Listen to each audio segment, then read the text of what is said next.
밤늦게 남편이 집에 두고 간 지갑을 공항에 가져다 주던 길이었다. 공항에 도착한 한밤중 갑자기 콜택시 기사님이 차 문을 잠그며 말했다. 여기서 내리지 마세요. 저를 믿으세요. 내가 왜요, 기사님? 하고 묻자 그는 몹시 두려워하는 표정으로 말했다. 5분 안에 알게 될 겁니다. 나는 그의 말을 따르며 조용히 있었다. 정확히 5분이 지나자 경찰차 3대가 우리를 에워쌌다. 나는 상상도 못했다. 이야기가 시작되기 전에 이 이야기를 시청하는 친구들이 어느 지역에서 왔는지 댓글로 남겨주세요. 채널이 더욱 발전하고 더 흥미로운 이야기를 선보일 수 있도록 좋아요와 구독을 잊지 마세요. 거실 벽시계는 밤 12시 15분을 가리키고 있었다. 그 큰 집의 분위기는 유난히 고요하고 차가웠다. 지은은 갑작스러운 지방 출장 준비로 어지러워진 남편 민준의 책상을 막 정리한 참이었다. 민준은 1시간 전 서둘러 작별 인사를 하고 떠났다. 그는 제주도의 신규 지점 건설 프로젝트에 긴급한 문제가 생겨 가장 이른 비행기를 타야 한다고 말했다. 순종적인 아내인 지은은 별다른 질문 없이 남편의 옷과 필수품을 챙겨줄 수밖에 없었다. 그녀는 민준을 전적으로 신뢰했다. 결혼 3년 동안 그는 지은의 눈에 완벽한 남편이었다. 민준은 성실하고 예의 바르며 항상 지은을 부드럽게 대했다. 지은이 서재에 불을 끄려 할 때 책상 구석 서류 더미 아래에 놓인 검은색 물체가 눈에 들어왔다. 그 물건을 알아보는 순간 그녀의 심장이 철렁했다. 그건 민준의 가죽 지갑이었다. 지은은 즉시 그것을 집어 내용물을 확인했다. 신분증, 주거래 신용카드, 체크카드, 그리고 상당한 액수의 현금이 들어있었다. 지은은 순간적으로 패닉에 빠졌다. 어떻게 민준이 이 지갑 없이 떠날 수 있었을까? 신분증이 없으면 남편은 비행기에 탈 수 없을 것이다.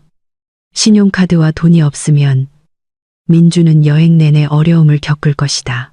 나쁜 생각들이 지은의 머릿속을 맴돌기 시작했다. 그녀는 남편이 공항에서 당황하거나 화를 내거나 심지어 이 부주의 때문에 발이 묶이는 모습을 상상했다. 지은은 즉시 침실로 달려가 휴대폰을 집었다. 그녀는 민준의 번호로 여러 번 전화를 걸었다. 연결음은 들렸지만 아무도 받지 않았다. 아마 민준은 이동 중이거나 휴대폰이 무음 모드일 것이다. 지은은 더욱 불안해졌다. 그녀는 다시 벽시계를 쳐다보았다. 12시 20분이었다. 민준의 비행기는 새벽 2시로 예정되어 있었다. 지금 출발하면 아직 시간이 있었다. 집에서 공항까지는 길이 막히지 않으면 약 45분 거리였다. 지은은 밤에 반대편 차량의 불빛에 눈이 부셔 운전을 할 수 없었고 가족의 개인 운전기사는 이미 오후에 퇴근한 상태였다. 깊이 생각할 겨를도 없이 지은은 콜택시를 부르기로 결정했다. 그녀는 떨리는 손가락으로 휴대폰 앱을 열었다. 이 지갑을 꼭 가져다 줘야 했다. 남편이 곤경에 빠지는 것을 원치 않았다. 몇 분간 운전기사를 찾은 후 앱은 한 운전기사가 그녀의 호출을 수락했음을 보여주었다. 운전기사의 이름은 화면에 김 기사라고 표시되었다. 그의 차는 검은색이었고 차량 번호는 짝수였다. 차의 위치는 지은의 주택 단지에서 멀지 않았다. 도착하는데 5분밖에 걸리지 않았다. 지은은 즉시 스카프를 두르고 밤 공기를 막기 위해 두꺼운 재킷을 챙겼다. 그녀는 민준의 지갑을 마치 남편의 목숨처럼 꽉 쥐었다. 5분 후 검은색 세단이 집 대문 바로 앞에 멈췄다. 지은은 서둘러 밖으로 나가 집 문을 잠갔다. 그녀는 차 뒷문을 열고 탔다. 차가운 에어컨 바람이 얼굴에 와 닿았다. 앞 좌석에는 옆머리가 희끗희끗한 중년 남성이 앉아 있었다. 남자는 중앙 거울을 통해 지은을 힐끗 쳐다보았다. 그의 시선은 날카로웠지만 얼굴은 표정이 없었다. 지은은 정중하게 인사하고 늦은 밤에 차를 부른 것에 대해 사과했다.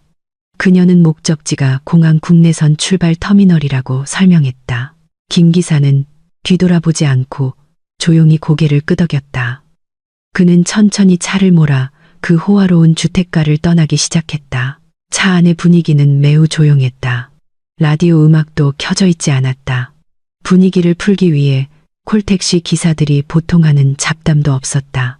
오직 자동차 엔진 소리와 타이어가 아스팔트에 마찰하는 소리만 들렸다. 차는 텅 빈 고속도로를 가르며 달렸다. 가로등은 우울한 주황색 빛을 차 안으로 비췄다. 지은은 불안하게 앉아 계속 휴대폰을 쳐다보았다.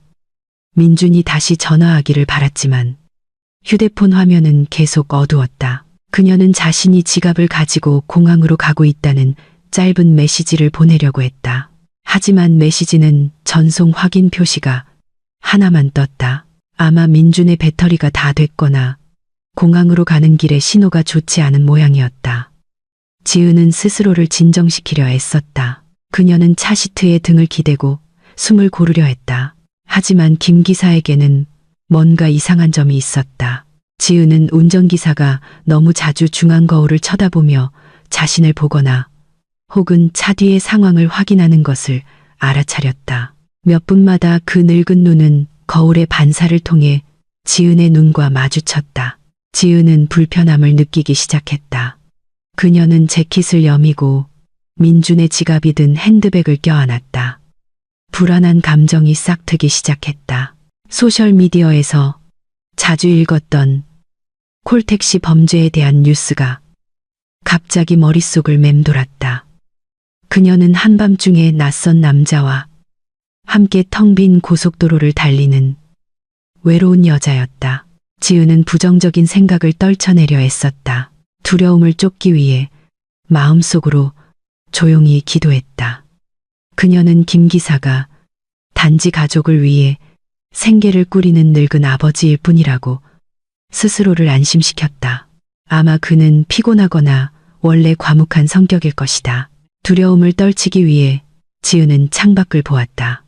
고층 빌딩의 풍경은 공항으로 가는 고속도로, 주변의 어두운 개방된 지역으로 바뀌기 시작했다. 차의 속도는 안정적이었고 너무 빠르지도 느리지도 않았다. 김 기사는 매우 조심스럽게, 너무 조심스럽게 운전했다. 심지어 그는 다른 차를 피하려는 듯 자주 차선을 바꿨다. 도로는 매우 한산했는데도 말이다. 1시간이 지나고 멀리서 공항의 밝은 빛이 보이기 시작했다. 지은은 안도의 한숨을 내쉬었다. 마침내 도착했다. 그녀는 휴대폰의 시계를 보았다. 정확히 밤 1시였다. 민준의 비행기가 이륙하기까지 아직 1시간이 남아 있었다. 민준은 분명 체크인 구역에서 기다리며 지갑을 찾느라 안절부절 못하고 있을 것이다. 지은은 자신이 지갑을 들고 나타났을 때 남편의 안도하는 얼굴을 이미 상상하고 있었다. 그녀는 얇게 미소 지으며 남편을 재빨리 돕는 아내가 될 수 있다는 사실에 자부심을 느꼈다. 차가 공항구역으로 들어서기 시작했다. 김 기사는 차를 출발구역으로 몰았다. 그러나 붐비고 환한 중앙 로비에 멈추는 대신 김 기사는 계속해서 차를 천천히 승객 하차 구역의 끝으로 몰고 갔다. 그곳은 훨씬 더 한적하고 가로등 몇 개가 꺼져 있어 조명이 다소 어두웠다. 지은은 미간을 찌푸렸다. 그녀는 김 기사에게 중앙 로비에 멈춰달라고 말하려 했다. 하지만 거울에 비친 김 기사의 표정을 보고 혀가 굳어버렸다. 노인의 얼굴은 이제 긴장되어 있었고 식은땀을 흘리고 있었다. 차는 공용구역과 VIP 주차구역을 나누는 큰 콘크리트 기둥 근처의 보도 끝에 정확히 멈췄다. 밖은 매우 조용했다. 대기하는 포터도 없었고 지나다니는 다른 승객도 없었다. 오직 밤의 어둠과 공항의 강한 바람, 소리뿐이었다. 지은은 소름이 돋는 것을 느꼈다. 그녀의 직감은 무언가 잘못되었다고 말하고 있었다. 그녀는 즉시 내려서 터미널의 인파 속으로 달려가 민준을 찾고 싶었다. 그녀는 차가 완전히 멈추자마자 문을 열 준비를 하며 차문 손잡이를 잡았다. 하지만 지은이 문 손잡이를 당겼을 때 문은 열리지 않았다. 잠겨 있었다. 지은은 더 세게 당겼지만 여전히 열리지 않았다. 그녀는 옆에 문을 시도했다. 마찬가지였다. 차문은 운전석의 중앙 제어 장치에서 잠겨 있었다. 엄청난 공포가 지은의 가슴에서 터져 나왔다. 그녀의 숨이 가빠졌다. 그녀는 겁에 질린 눈으로 김 기사를 쳐다보았다. 납치와 강도에 대한 생각이 이제 매우 현실적으로 느껴졌다. 지은은 창문을 두드리며 밖에 있는 누군가의 주의를 끌려고 했다. 하지만 그곳은 정말로 조용했다. 지은은 떨리는 목소리로 소리쳤다. 그녀는 왜 문을 잠갔는지 물으며 지금 당장 열어달라고 김 기사에게 요구했다. 하지만 김 기사는 움직이지 않았다. 노인은 손가락 마디가 하얗게 될 정도로 운전대를 꽉 쥐고 있었다. 그는 뒤를 돌아보지 않았지만 그의 눈은 차 왼쪽의 어두운 보도를 날카롭게 응시하고 있었다. 지은은 더욱 히스테리해졌다. 그녀는 놓아달라고 애원했다. 그녀는 돈, 보석, 그리고 가지고 있던 지갑을 주겠다며 자신을 보내달라고 했다. 갑자기 김 기사가 입을 열었다. 그의 목소리는 낮고 무거웠으며 매우 진지하게 들렸다. 아까 태울 때의 정중한 어조와는 전혀 달랐다. 그는 지은이 그곳에서 내리는 것을 금지했다. 그는 지은에게 자신을 믿으라고 했다. 그 말은 오히려 지은을 더욱 두렵게 만들었다. 어떻게 한밤중에 차 안에 가둔 낯선 사람을 믿을 수 있단 말인가? 지은은 울었다. 눈물이 뺨과 스카프를 적셨다. 그녀는 절망적으로 김 기사가 왜 이러는지 물었다. 김 기사는 살짝 고개를 돌렸다. 그의 얼굴은 매우 두려워 보였다. 하지만 그의 눈은 단호함을 발산했다. 그는 지은이 5분 안에 답을 알게 될 것이라고 말했다.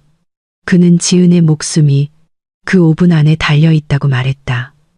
지은은 두려움과 혼란으로 마비되어 침묵했다. 그녀의 몸은 뒷좌석에서 심하게 떨렸다. 그녀는 김 기사가 무모하게 행동하면 자신을 해칠까봐 더 이상 저항할 용기가 없었다.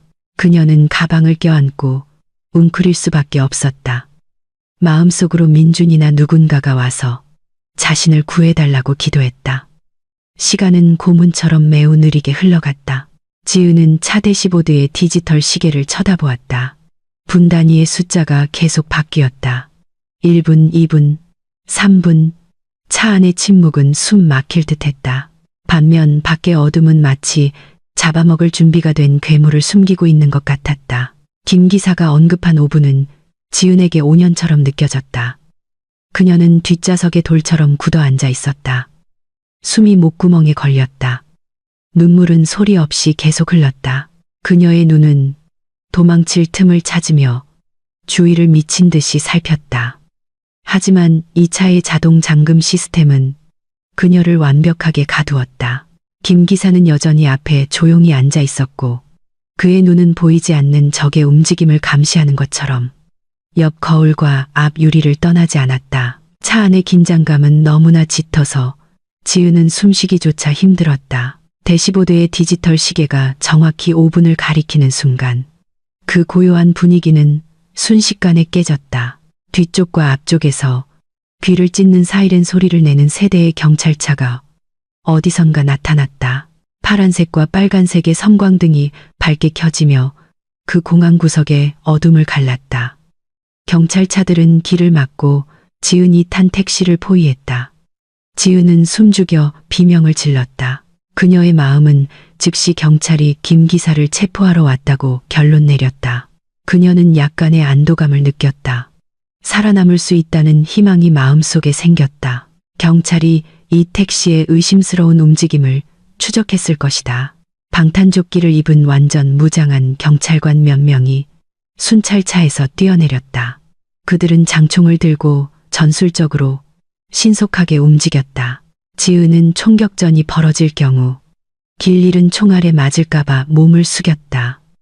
그녀는 누군가에게 엎드려 항복하라는 경찰의 고함 소리를 들었다.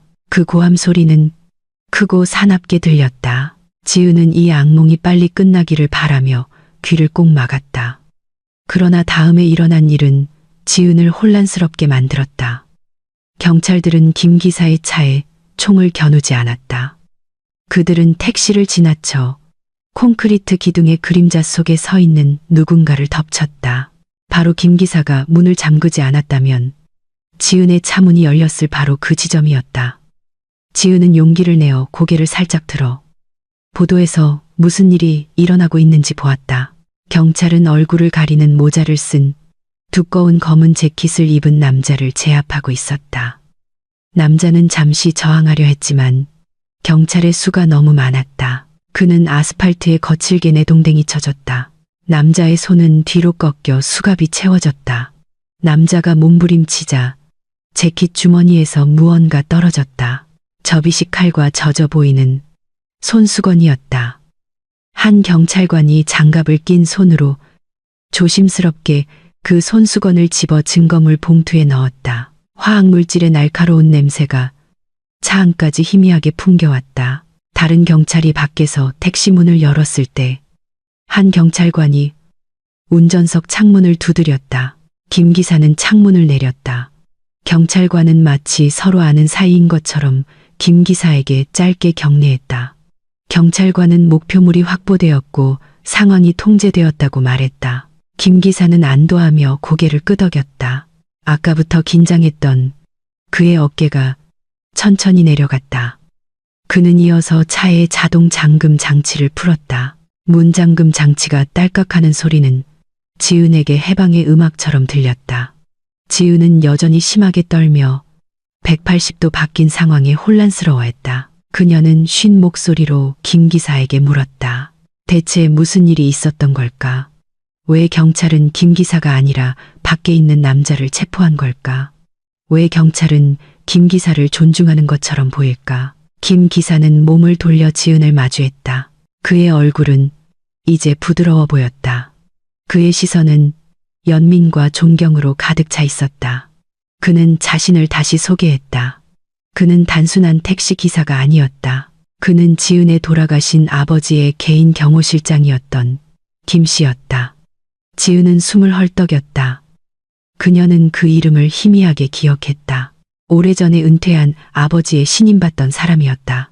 김 기사는 지은의 아버지가 돌아가시기 전에 지은을 멀리서 계속 지켜보고 보호하라는 비밀 임무를 자신에게 맡겼다고 설명했다.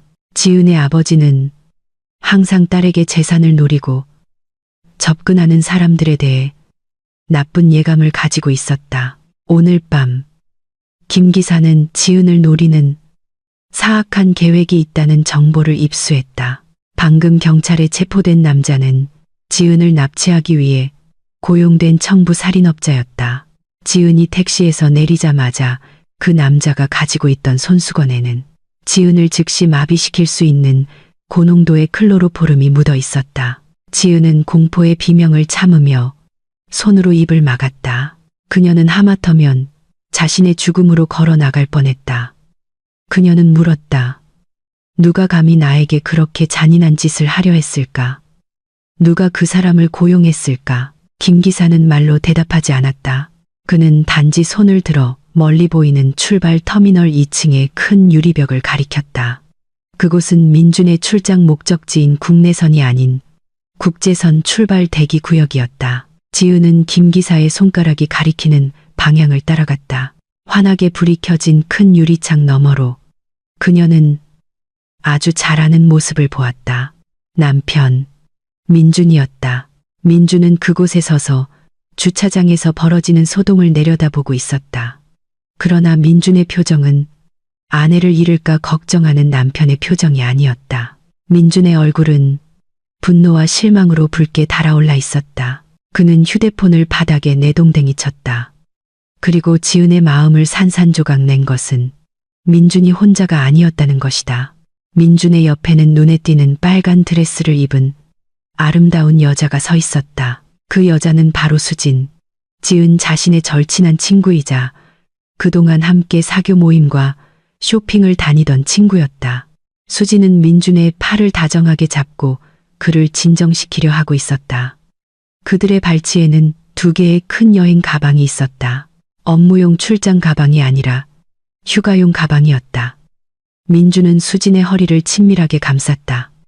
단순한 친구 사이에서는 할 수 없는 몸짓이었다. 그들 둘은 증오에 찬 눈으로 경찰차 쪽을 바라보았다. 마치 그들의 큰 계획이 방금 좌절된 것처럼. 지은의 세상은 그 순간 무너져 내렸다. 그녀의 눈물이 다시 쏟아져 나왔다. 하지만 이번에는 두려움 때문이 아니라 가슴 속에 사무치는 극심한 고통 때문이었다. 배신이 눈앞에 선명하게 펼쳐졌다. 그녀가 사랑하고 존경했던 남편과 그녀가 믿었던 친구가 그녀를 제거하기 위해 공모했다. 지방 출장 계획은 거짓말이었다. 두고 간 지갑은 지은을 한밤중에 집 밖으로 나와 이곳 공항에서 처리하기 위한 미끼에 불과했다. 김 기사는 지은이 잠시 울도록 내버려 두며 그 젊은 여성이 이 혹독한 현실을 받아들일 시간을 주었다. 울음이 잦아들어 흐느낌으로 바뀐 후 김 기사는 차를 천천히 몰아 그 거짓으로 가득 찬 공항에서 지은을 데리고 사건 현장을 떠났다. 운전하면서 김 기사는 지은에게 아까부터 껴안고 있던 민준의 지갑을 열어보라고 했다. 떨리는 손으로 지은은 그 가죽 지갑을 열었다. 안에는 신분증과 신용카드가 들어있었다. 하지만 지은이 현금을 꺼내자 이상한 점을 발견했다. 돈 사이에 깔끔하게 접힌 종이가 끼워져 있었다.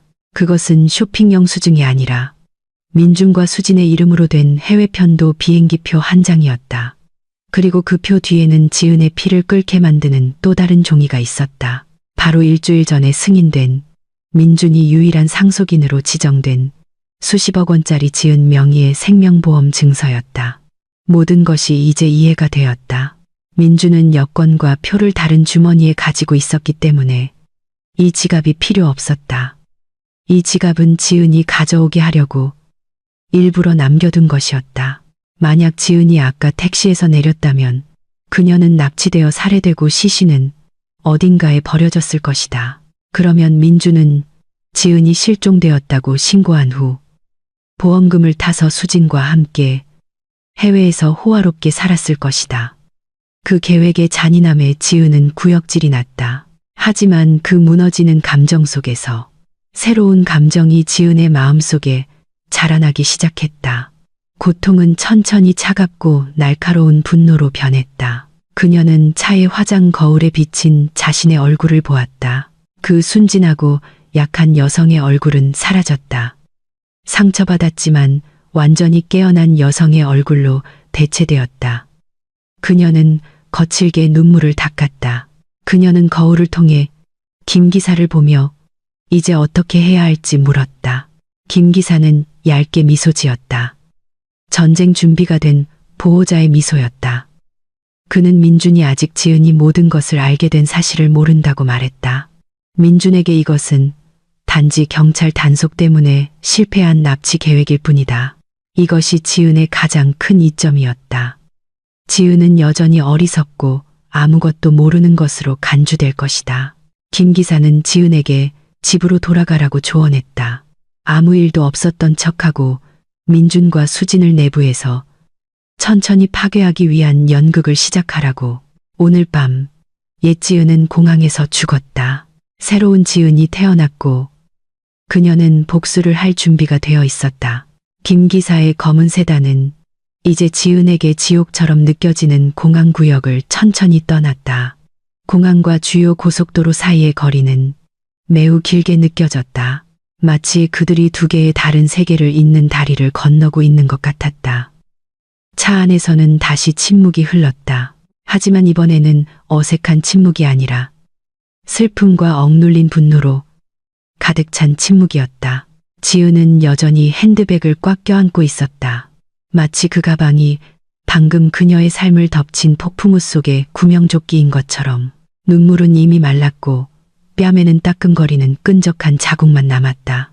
그녀는 우울한 노란 불빛에 비친 아스팔트 길을 멍하니 바라보았다. 한편 그녀의 뇌는 일시간도 채 안 되는 시간 동안 방금 받은 끔찍한 정보들을 모두 소화하려고 애썼다. 아까부터 운전에 집중하던 김 기사는 차분하고 아버지 같은 목소리로 말하기 시작했다. 그는 지은이 감정의 격동을 진정시키기 위해 논리적인 설명이 필요하다는 것을 알았다. 김 기사는 6개월 전부터 민준의 수상한 행동을 의심해왔다고 설명했다. 그때 김 기사는 경찰과 민간 보안업계의 옛 동료들과 여전히 연락망을 유지하고 있었는데 막대한 금액의 온라인 도박 빚에 시달리는 젊은 사업가에 대한 소문을 들었다. 그 사업가가 바로 민준이었다. 처음에는 김 기사도 믿고 싶지 않았지만 증거들이 나타나기 시작했다. 민준은 지은 몰래 작은 자산들을 자주 담보로 잡혔고 그의 행동은 점점 더 폐쇄적으로 변했다. 지은은 가슴이 찢어지는 심정으로 그 이야기를 들었다. 그녀는 민준이 프로젝트가 막히거나 고객이 대금 지급을 늦춘다는 핑계로 공동 계좌에서 비상 자금을 인출하기 위해 지은의 서명을 요구하던 때를 떠올렸다. 알고 보니 그 모든 돈은 사업을 위한 것이 아니라 가상 도박판에서 몽땅 날아간 것이었다. 지은은 자신이 너무나 어리석었다고 느꼈다. 그녀는 자신에게 회사와 가족 자산을 물려준 돌아가신 아버지의 유지를 지키지 못했다고 느꼈다. 그녀는 양의 탈을 쓴 늑대가 매일 밤 자기 옆에서 잠들게 내버려 두었다. 그녀도 모르는 사이에 그녀의 삶의 살점을 조금씩 갉아먹고 있었다. 김 기사는 이어서 지은에게 민준의 지갑을 다시 한 번 더 꼼꼼히 살펴보라고 했다. 아직 지은이 보지 못한 것이 하나 더 있었다. 여전히 약간 떨리는 손가락으로 지은은 거의 열지 않는 명함, 슬롯 뒤에 있는 가죽 지갑의 가장 깊은 부분을 더듬었다. 그곳에는 아주 작게 접힌 얇은 종이가 있었다. 지은은 천천히 그것을 펼쳤다. 그것은 위임장이었다. 도심에 있는 본가와 유산으로 물려받은 땅의 소유권 증서를 지은의 명의에서 민준의 명의로 이전하는 정권 위임장이었다. 지은은 그 서류 아래의 서명을 보고 눈이 휘둥그레졌다. 그것은 그녀의 서명이었다. 하지만 지은은 그런 서류에 서명한 적이 없다고 100% 확신했다. 김 기사는 민준이 지은의 서명을 위조했거나 지은이 방심하거나 졸릴 때 민준이 서명을 요구하는 사무서류 더미 사이에 이 서류를 끼워 넣었을 가능성이 높다고 설명했다. 민준의 계획은 매우 치밀하고 사악했다. 만약 오늘 밤 지은이 성공적으로 납치되어 사라졌다면 민준은 지은의 실종 소식이 널리 퍼지기 전에 가능한 한 빨리 이 위임장을 사용했을 것이다. 그렇게 되면 경찰이 수사를 시작하기 전에 모든 부동산 자산이 합법적으로 이전되었을 것이다. 민준과 수지는 부자가 되고 지은은 경찰서의 실종자 기록으로만 남게 될 것이다. 지은은 분노에 차 그 종이를 구겼다. 3년 동안 충성과 헌신으로 키워온 민준에 대한 사랑은 순식간에 제로 변했다. 더 이상 애정은 없었고 깊은 혐오감만 남았다. 그녀는 아까 작별 인사를 할 때 달콤하게 미소 짓던 민준의 얼굴을 떠올렸다. 사실 그는 마음속으로 아내의 죽음을 초 단위로 세고 있었던 것이다. 지은은 창문에 비친 자신의 얼굴을 보았다. 그 순종적이고 연약한 여성은 오늘 밤 죽어야만 했다. 용서하지 않을 새로운 모습으로 대체되어야 했다. 그녀는 아버지의 명예와 자신의 자존심을 걸고 맹세했다. 민준과 수진이 한 발짝도 이기게 두지 않을 것이다. 김 기사는 거울을 통해 지은을 힐끗 보았고 그녀의 눈빛이 변한 것을 알아차렸다. 그는 지은이 준비되었다는 것을 알았다. 김 기사는 전략을 짜기 시작했다. 그는 지은이 민준이 돌아오기 전에 지금 당장 집으로 돌아가야 한다고 말했다. 연기해야 할 시나리오는 지은이 공항에 가지 않았다는 것이다. 지은은 집에서 논리적인 장소에 끼워져 있는 지갑을 발견한 척해야 했다. 그렇게 하면 민준은 혼란스러워할 것이다. 공항에서의 민준의 계획은 경찰 단속으로 완전히 실패했다.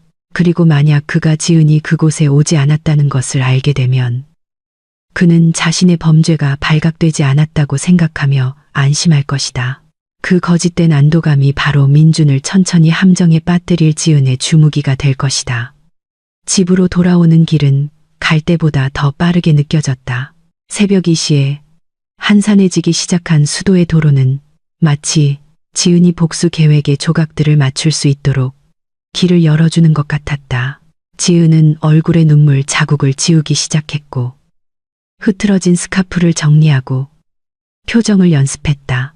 그녀는 차의 햇빛 가리개에 있는 작은 거울 앞에서 미소를 지어 보았다. 처음에는 미소가 어색해 보였다. 하지만 천천히 그녀는 민준에게 평소에 보여주던 가짜의 달콤한 미소를 지을 수 있었다. 그녀는 지금 이 순간부터 자신의 삶이라는 드라마에서 최고의 여배우가 되어야 했다.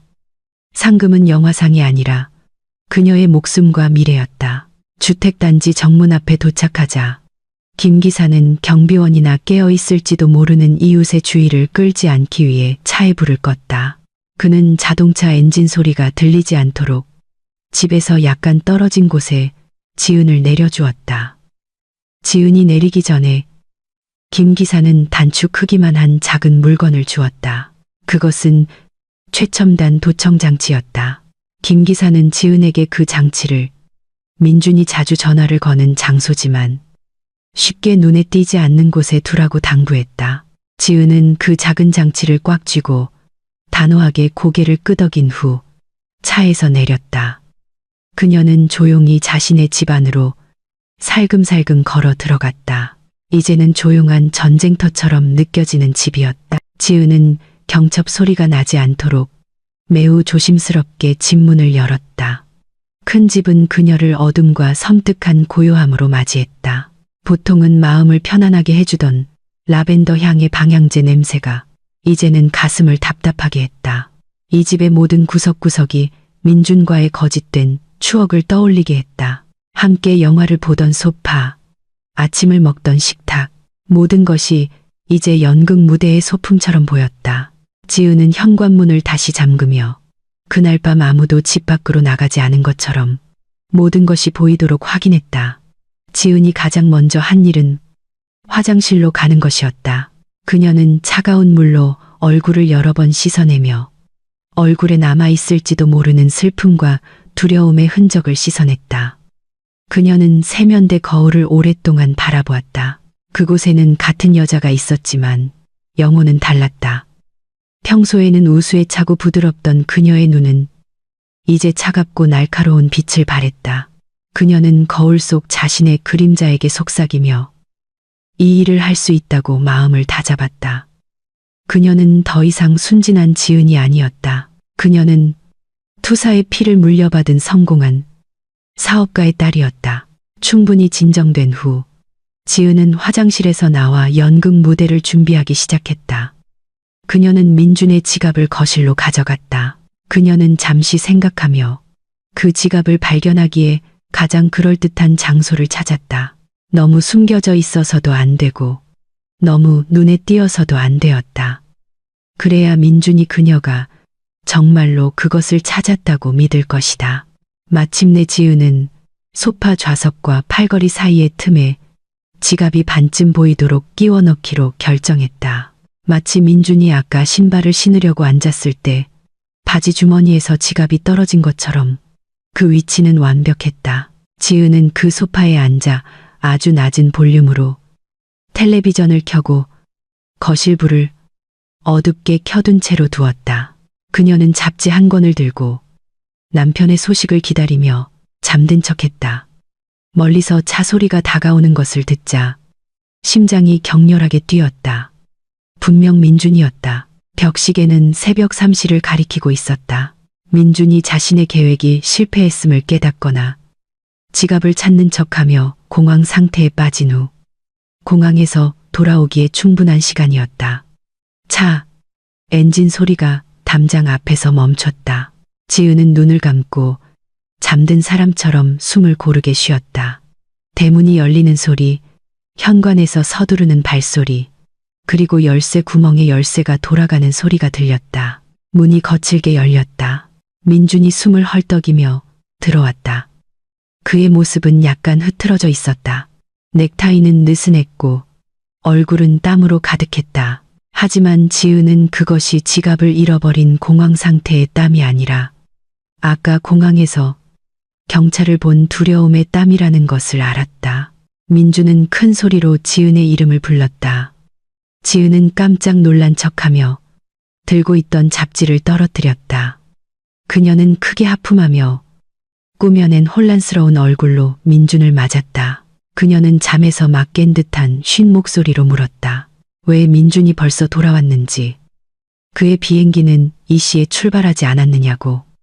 지은의 연기는 매우 설득력이 있었다.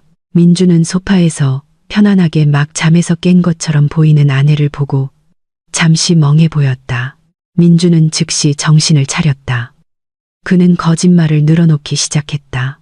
매우 능숙하게 애처로운 표정을 지으며 그는 공항으로 가는 고속도로에 도착했을 때야 지갑이 없어진 것을 깨달았다고 이야기했다.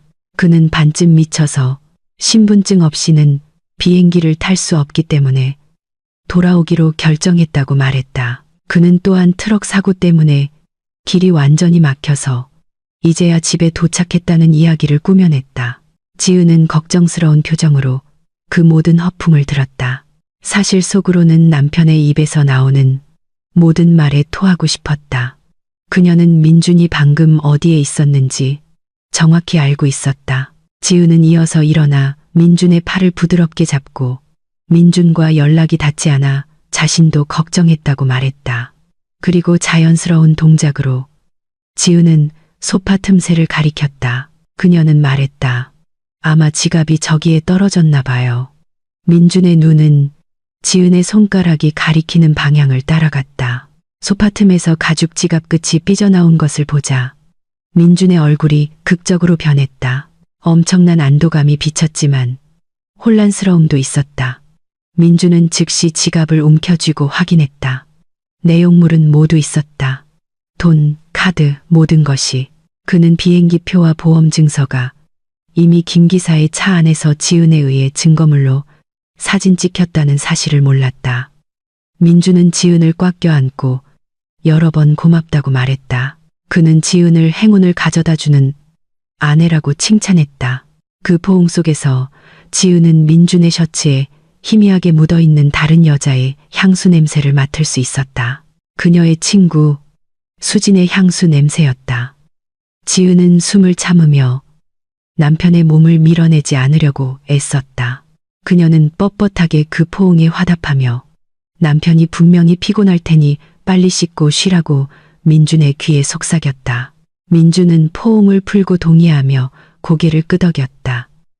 그는 생각을 정리하기 위해 따뜻한 물로 샤워를 하겠다고 말했다. 그는 위층의 주 침실로 걸어갔다. 지은은 계단을 올라가는 남편의 등을 바라보았다. 그때서야 지은은 잠든 척할 때 입었던 가운 주머니에 아직도 쥐고 있는 김 기사가 준 도청 장치를 떠올렸다. 이것은 절호의 기회였다. 깨끗한 수건을 준비하는 척하며 지은은 침실로 따라 들어갔다. 민주는 이미 욕실에 들어가 있었다. 수도꼭지에서 물이 나오는 소리가 들렸다. 지은은 재빨리 움직였다. 그녀는 침대 위에 아무렇게나 던져진 민준의 정장 재킷을 보았다. 그녀는 그 재킷의 옷깃 부분을 더듬으며 숨겨진 접힌 틈을 찾았다. 하지만 지은은 다시 생각했다. 재킷은 매일 바뀔 수 있다. 그녀는 민준이 어디를 가든 항상 가지고 다니는 장소가 필요했다. 그녀의 눈은 화장대 위에 놓여있던 민준의 가죽 서류 가방에 꽂혔다. 그 가방은 민준이 아끼는 물건이었다. 작년에 지은이 준 생일 선물이었다. 민준은 그것 없이는 절대 나가지 않았다. 능숙한 손길로 지은은 보통 동전이나 예비 열쇠를 넣는데 사용되는 서류 가방 안쪽의 작은 지퍼를 열었다. 그녀는 단추 모양의 도청 장치를 가장 깊은 구석에 밀어넣고 가방을 열었을 때 쉽게 떨어지거나 보이지 않도록 눌렀다. 안전하다고 확신한 후 지은은 다시 지퍼를 닫았다. 바로 그때 욕실 문이 열렸다. 민주는 허리에 수건만 두른 채 나왔다. 지은은 즉시 돌아서서 준비해둔 갈아입을 옷을 내밀며 달콤하게 미소 지었다. 민주는 전혀 의심하지 않았다. 그는 옷을 입기 전에 지은의 이마에 입을 맞추기까지 했다. 그날 밤 그들은 같은 침대에서 잤지만 생각은 정반대였다. 민주는 깊이 잠들어 부드럽게 코를 골며 자신의 사악한 계획이 발각되지 않고 안전하게 실패한 것에 안도했다. 그는 아마 수진과 함께 새로운 계획을 짜는 꿈을 꾸고 있었을 것이다. 반면 지은은 옆에서 눈을 크게 뜨고 어두운 침실 천장을 바라보며 누워 있었다. 그녀의 귀에는 휴대폰의 도청 앱에 연결된 작은 무선 이어폰이 꽂혀 있었다. 그녀는 기다렸다. 그녀는 민준 같은 범죄자는 공범에게 연락하는 것을 참지 못할 것이라는 것을 알았다. 그리고 정말로 새벽이 다가올 무렵 지은이 물을 마시러 부엌에 가는 척했을 때 그녀는 이어폰을 통해 민준의 서류 가방에서 알림 소리를 들었다. 민준은 지은이 방에 있을 때는 전화를 걸지 않았다. 하지만 그는 두 번째 휴대폰을 가방 안에 두었다. 도청 장치가 작동하기 시작했고 가방 안에서 울리는 휴대폰의 음성 진동을 녹음했다. 게임은 이제 막 시작되었고 이번에는 지은이 주도권을 쥐고 있었다. 지은과 민준의 집에서의 아침은 짙은 커피향과 아침 안개보다 더 짙은 거짓으로 시작되었다. 지은은 옅은 회색의 편안한 홈웨어를 입고 부엌에 서 있었다. 그녀의 손은 토스트에 잼을 바르느라 바빴다. 그녀의 움직임은 기계적이었다. 그녀의 눈은 부엌 창문을 통해 뒷뜰을 멍하니 바라보았다. 어젯밤 그녀는 거의 잠을 자지 못했다. 옆에서 들려오는 민준의 평온한 코골이 소리는 상처받은 그녀의 영혼을 조롱하는 것 같았다. 하지만 지은은 자신이 멋지게 연기해야 한다는 것을 알았다. 그녀는 봉사하고 미소 짓고 어리석어 보이는 아내가 되어야 했다.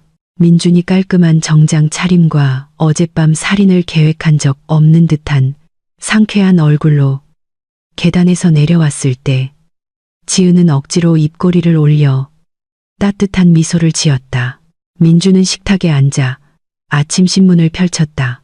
그가 위험 있어 보이기 위해 하는 오랜 습관이었다. 그는 지은이 만든 아침 식사를 칭찬하며 그녀를 세상 최고의 아내라고 불렀다.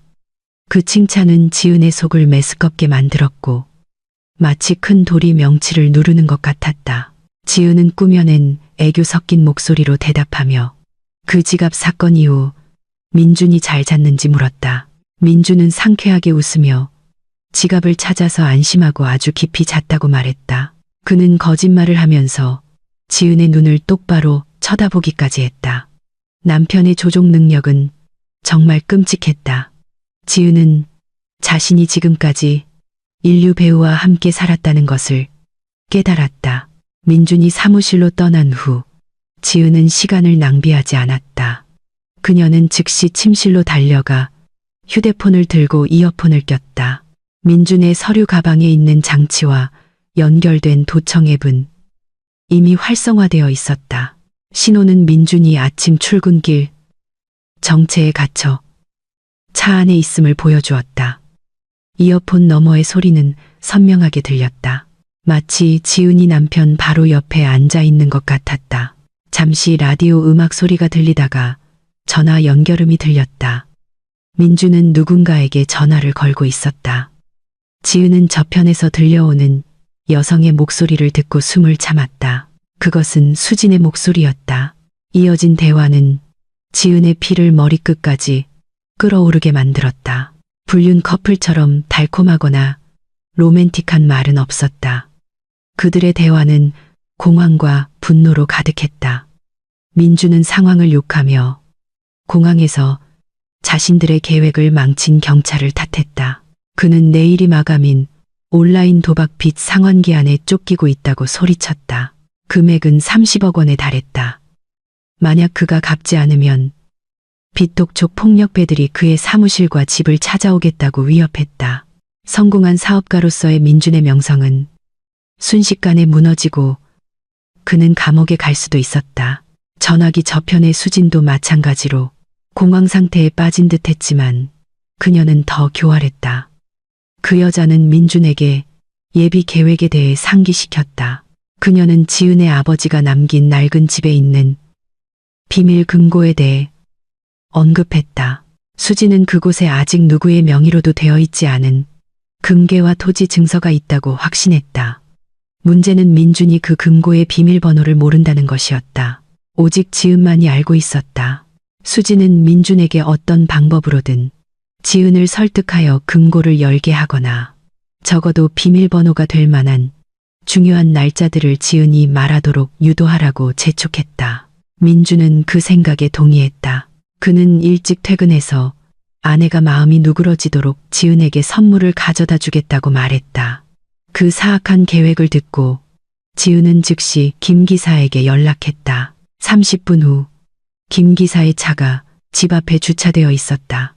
지은은 자신의 방 작은 금고에서 꺼낸 중요한 서류들이 담긴 가방을 들고 차에 탔다. 그녀의 얼굴은 창백했지만 눈은 결의에 차 불타고 있었다. 그녀는 자신이 들은 모든 것을 김 기사에게 이야기했다. 중년의 남자는 이해하며 고개를 끄덕였다. 그는 지은에게 민준이 접근할 수 있는 유동자산을 즉시 확보하라고 조언했다.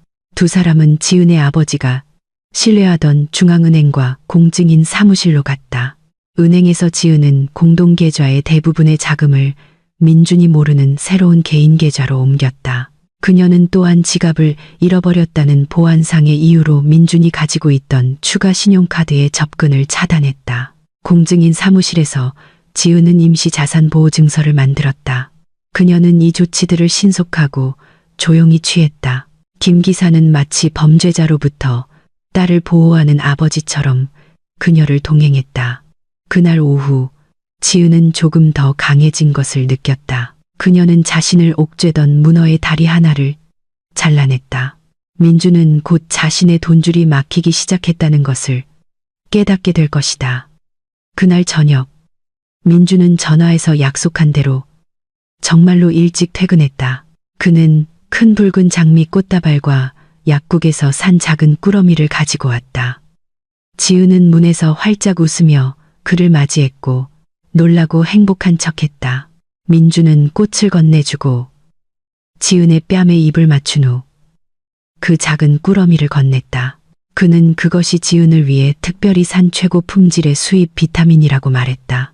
그는 요즘 지은이 창백하고 피곤해 보여서 아내의 건강을 확실히 챙기고 싶다고 말했다. 그의 말은 너무나 달콤했고 역겨운 가짜 관심으로 가득했다. 지은은 등 뒤로 숨긴 떨리는 손으로 비타민 병을 받았다. 그녀는 감동한 목소리로 고맙다고 말했다. 하지만 민준이 씻으러 화장실에 들어가자마자 지은은 즉시 그 병을 확인했다. 라벨은 평범한 비타민이었지만 봉인이 이미 열렸다가 약간 어설픈 접착제로 다시 붙여진 것처럼 보였다.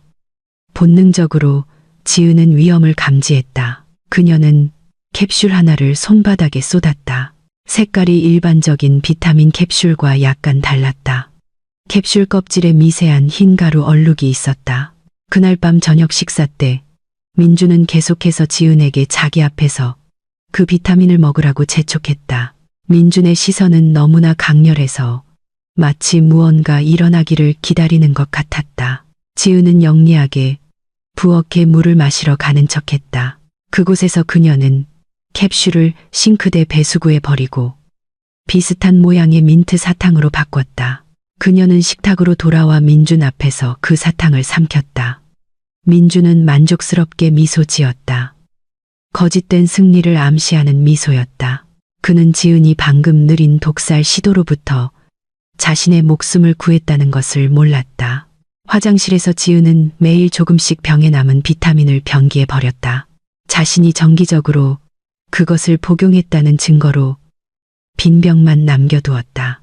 이 냉전은 점점 더 현실화되었고 지은은 조금이라도 방심하면 자신의 목숨이 정말 위태롭다는 것을 알았다. 그 비타민 사건 이후 3일이 지났고 민주는 좌절하기 시작했다.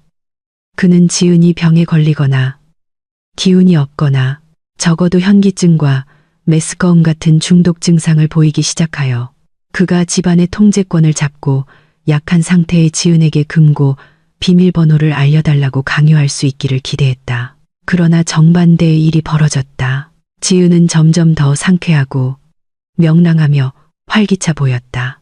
매일 아침 지은은 공원에서 가벼운 운동을 하고 건강한 음식을 요리했으며 환한 얼굴로 민준을 맞았다. 이것은 민준을 혼란스럽게 만들었고 빛 독촉업자들이 그의 휴대폰을 더욱 맹렬하게 테러하면서 그는 더욱 압박감을 느꼈다. 남편의 불안이 극에 달하는 것을 보고 지은은 심리적 반격을 개시하기로 결정했다. 그녀는 민준과 수진이 치명적인 실수를 저지르게 만들어야 했다. 그날 오후 지은은 사무실에 있는 민준에게 전화를 걸었다. 명랑한 목소리로 그녀는 남편이 업무 스트레스에서 회복한 것을 축하하고 또한 민준의 지갑이 돌아온 것에 대한 감사의 표시로 축하하고 싶다고 말했다. 지은은 집에서 특별한 저녁 식사를 계획했다. 그리고 추가적인 깜짝 선물로 지은은 오랫동안 방문하지 않은 절친한 친구 수진이 매우 그립다고 말했다. 그녀는 민준에게 수진을 함께 저녁 식사에 초대해도 되는지 허락을 구했다. 전화기 저편에서 지은은 잠시 침묵이 흐르는 것을 들을 수 있었다. 민준은 분명히 저울질하고 있었을 것이다. 아내의 집에 불륜 상대를 초대하는 것은 위험한 행동이었다. 하지만 다른 한편으로 이것은 민준과 수진이 자신들의 본거지에서 직접적으로 지은을 압박하기 위해 협력할 기회였다. 민준은 마침내 최대한 열광적인 척하는 목소리로 동의했다. 그는 자신이 방금 암사자의 덫으로 들어가는 초대에 동의했다는 것을 몰랐다. 그날 밤 지은의 집 식탁은 매우 호화롭게 차려졌다. 아로마 테라피 양초가 켜졌고 최고의 도자기 접시가 꺼내졌으며 식욕을 돋우는 한우 스테이크 요리가 차려졌다. 지은은 우아한 젓갈색 드레스를 입었다. 그녀의 얼굴은 미니멀하지만 단호한 화장으로 꾸며져 권위 있는 안주인의 아우라를 발산했다. 정확히 저녁 7시 초인종이 울렸다. 민준이 수진을 위해 문을 열어주었다. 그 여자는 몸매를 과시하는 딱 붙는 드레스를 입고 왔다. 지은의 단정한 옷차림과 대조적이었다. 수진은 선물이 담긴 꾸러미를 들고 지은에게 달콤하게 미소 지은 다음 거짓으로 가득 찬 뺨키스 스타일로 지은을 껴안았다. 지은은 그 포옹에 화답하며 그녀의 몸을 감싸는 뱀의 차가운 피부를 느꼈다. 저녁 식사는 어색한 잡담으로 시작되었다. 민준과 수진은 때때로 서로 눈짓을 교환했다. 지은은 못 본 척했다. 그녀는 손님과 남편에게 봉사하느라 바빴고 물을 따르고 고기를 더 권하며 완벽한 안주인이 되었다. 그러나 포크와 나이프가 부딪히는 소리 속에서 지은은 게임의 흐름을 바꾸기 시작했다. 그녀는 천천히 나이프를 내려놓고 수진과 민준을 번갈아가며 의미심장한 시선으로 쳐다보았다. 지은은 낮은 목소리로 이야기를 시작했다. 그녀는 어젯밤에 매우 이상하고 무서운 꿈을 꾸었다고 말했다. 그 꿈은 너무나 현실적이어서 식은땀을 흘리며 깨어났다고 했다. 고기를 씹고 있던 민주는 입안 가득 음식을 문 채 꿈의 내용이 무엇인지 물었다. 지은은 신비롭게 미소 지었다. 그녀는 꿈에서 부유한 여성이 잘생긴 남편과 좋은 친구를 가졌다고 이야기했다. 하지만 알고 보니 남편과 친구는 유산을 노리고 그녀를 죽이려 공모하고 있었다. 지은은 그 꿈의 세부 사항을 끔찍할 정도로 정확하게 이야기했다. 공항에서의 장면, 마취 주사, 비타민 속의 독까지 묘사했다. 수진의 얼굴은 순식간에 창백해졌다. 그녀의 손에 있던 포크가 접시에 부딪히며 큰 소리를 냈다. 민주는 음식에 사례가 들려 심하게 기침을 했고 얼굴이 붉어졌다. 그는 개걸스럽게 물을 마셨다. 식탁의 분위기는 긴장되고 섬뜩하게 변했다. 지은은 숨겨진 만족감으로 그들의 반응을 지켜보았다. 그녀는 이어서 작게 웃었다. 마치 그것이 단지 농담인 것처럼. 그녀는 그 꿈이 얼마나 어리석은지 말했다. 왜냐하면 그녀를 그토록 사랑하는 민준과 그토록 착한 수진이 그렇게 사악한 짓을 할 리가 없기 때문이었다. 지은의 말은 두 배신자의 정신적 방어막을 얇게 베는 면도날처럼 들렸다. 민준과 수진이 안도의 한숨을 내쉬기도 전에 지은은 핵폭탄을 터뜨렸다. 그녀는 그 꿈이 자신에게 영적인 깨달음을 주었다고 말했다. 그녀는 인간의 수명은 아무도 모른다는 것을 깨달았다. 내일 사고나 갑작스러운 병으로 죽을 수도 있었다. 그래서 지은은 순진한 얼굴로 오늘 오후에 막 공증인 사무실에 다녀왔다고 이야기했다. 민주는 즉시 등을 곧게 폈고 지은이 마침내 위임장 서류를 만들었다고 생각하며 희망에 찬 눈으로 크게 떴다. 그러나 지은이 말을 이어가자 민준의 희망은 산산조각이 났다. 지은은 자신의 유언장 내용을 완전히 변경했다고 말했다. 그녀는 만약 자신이 60세 이전에 갑작스럽거나 비정상적인 상황에서 사망할 경우 이 집, 유산으로 물려받은 토지, 예금, 회사 주식, 그리고 비밀금고의 내용물을 포함한 모든 자산이 자동으로 100% 고아원과 암자선 단체에 기부되기로 결정했다고 말했다. 가족이나 남편에게는 단 한 푼도 돌아가지 않을 것이다. 왜냐하면 지은은 남편이 아내의 유산 도움 없이도 열심히 일할 수 있는 자립심 강한 남자라고 믿기 때문이었다. 침묵. 길고 치명적인 침묵이 식당을 감쌌다. 민준의 얼굴은 잿빛으로 변했다. 마치 몸속에 피가 흐르기를 멈춘 것 같았다. 수진의 입은 살짝 벌어졌다. 심한 충격이었다. 지은을 죽이려는 그들의 계획은 완전히 무용지물이 되었다. 만약 그들이 오늘 밤이나 내일 지은을 죽인다면 그들은 쌓여가는 빚 외에는 아무것도 얻지 못할 것이다. 그들의 범죄 동기는 단순한 한 문장으로 무력화되었다. 지은은 치명적으로 달콤한 미소를 지으며 그들을 바라보고 태연한 목소리로 물었다. 제 결정에 뭔가 잘못된 거라도 있나요? 자선은 고귀한 행위 아닌가요? 민주는 말을 하려고 했지만 목소리가 막혔다. 그는 더듬거리며 탐욕스러워 보이지 않으면서 그 결정에 반대할 논거를 찾으려고 애썼다. 그는 그것이 너무 극단적인 결정이며 지은이 그들 가족의 미래를 생각해야 한다고 말했다. 지은은 단호하게 민준의 말을 끊었다. 그녀는 오히려 자신의 내세의 미래를 생각하고 있다고 말했다. 그녀는 이어서 조용히 접시에 스테이크를 자르며 한 입 한 입 음미했다. 반면 그녀 앞에는 두 탐욕스러운 인간이 목적을 잃은 산송장처럼 힘없이 앉아 있었다. 그 저녁 식사는 민준과 수진이 맛본 최악의 식사가 되었다. 그들의 혀끝에서 느껴지는 한우의 맛은 모래와 절망의 먼지 맛으로 변했다. 방구석에서 김 기사가 새로 설치한 숨겨진 카메라의 작은 표시등이 한 번 깜박였다. 범죄자들의 공포에 질린 얼굴을 그들의 파멸의 시작을 알리는 증거로 기록하며 그 정신을 파괴하는 저녁 식사 후 민준과 수진은 단 한순간도 편히 잠들 수 없었다. 그들은 혼란스러운 감정으로 지은의 집을 떠났다. 하지만 그들은 각자의 집으로 돌아가지 않았다. 그들은 보통 웃음으로 불륜을 축하하던 장소인 수진의 비밀 아파트에 모였다. 이제 그곳은 공황 상태의 본부로 변해 있었다.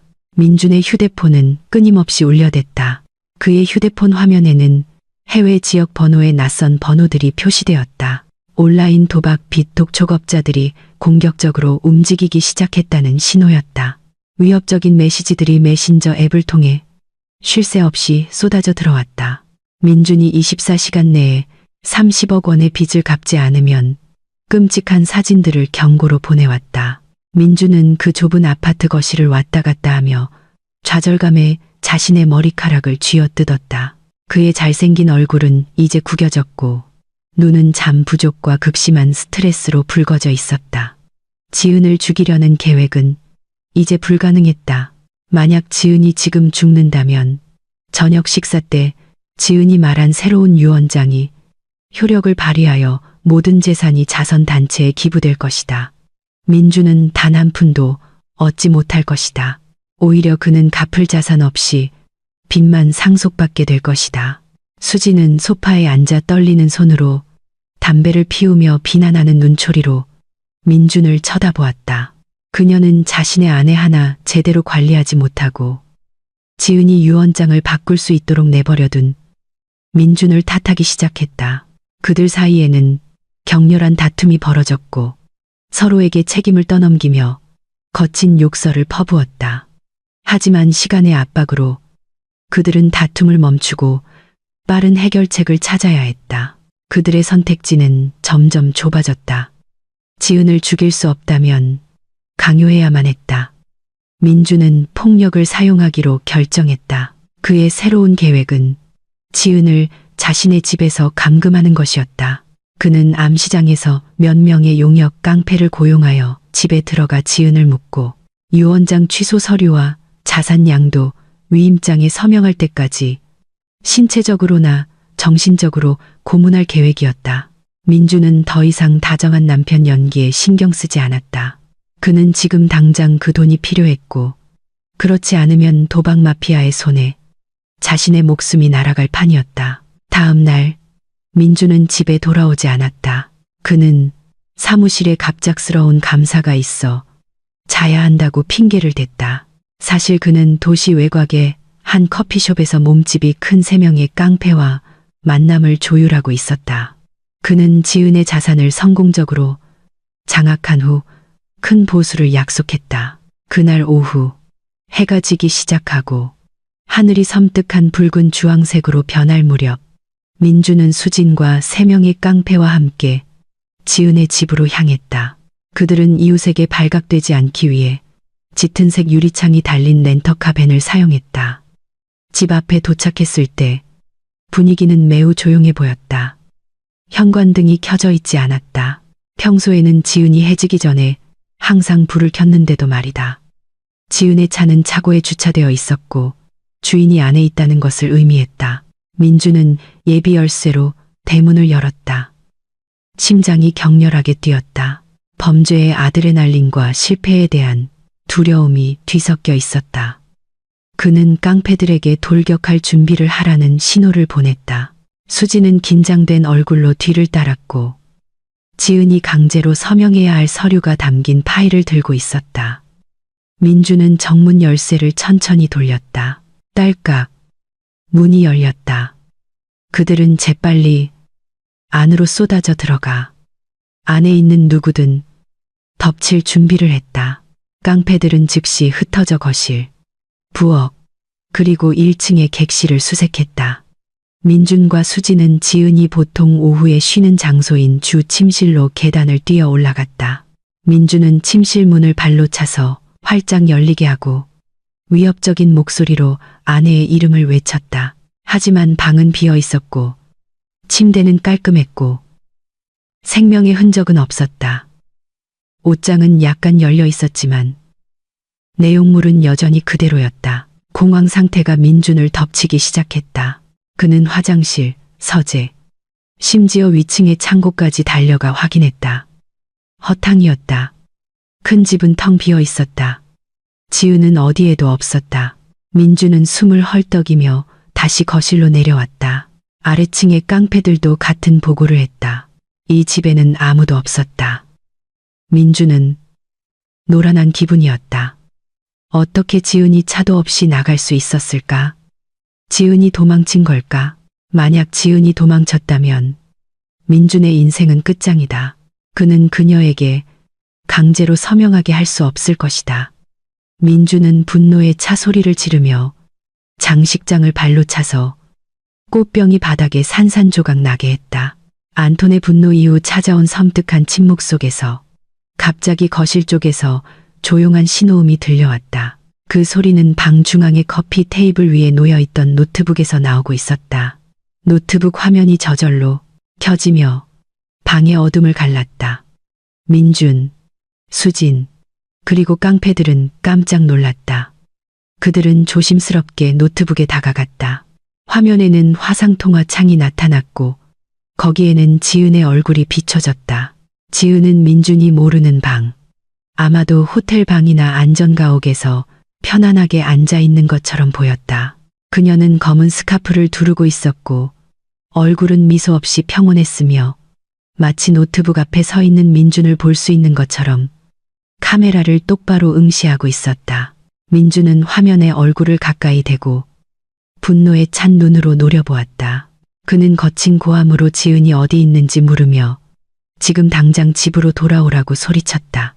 하지만 지은은 조금도 동요하지 않았다.